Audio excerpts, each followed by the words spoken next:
Quinoa is a highly nutritious whole grain food rich in proteins, vitamins, minerals and fiber.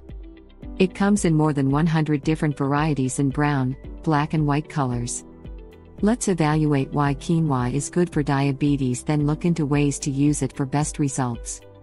Quinoa has a low glycemic index and is gluten-free. These aspects of quinoa makes it one of the best grains for diabetes, even for those people who have gluten intolerance. It is also one of the grains with the highest protein levels.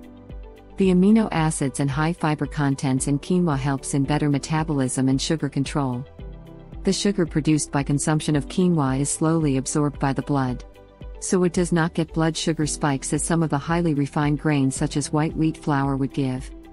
Quinoa also contains an antioxidant called quercetin, which is highly beneficial in diabetes type 2.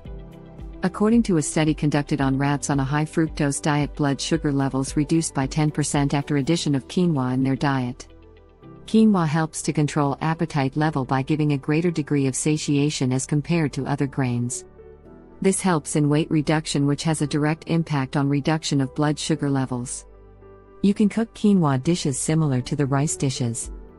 Just replace rice with quinoa. So now you have a large variety of your favorite dishes. Just remember that cooking time for quinoa and rice are different. You will learn it by experience. Always rinse quinoa multiple times before cooking. This will remove the coating of saponin, which makes the dish bitter and soapy. You can soak quinoa for more than an hour and rinse for complete removal of saponin. Bottom line is, quinoa is generally a very safe grain, and if you use it with certain precautions, then you can get the desired results of blood sugar control and weight reduction. Do not eat too much quinoa, as it is still a carbohydrate, and you perhaps already understand the importance of consuming a low carbohydrate diet for diabetes control. If you enjoyed the video, then give it a thumbs up and share with your friends.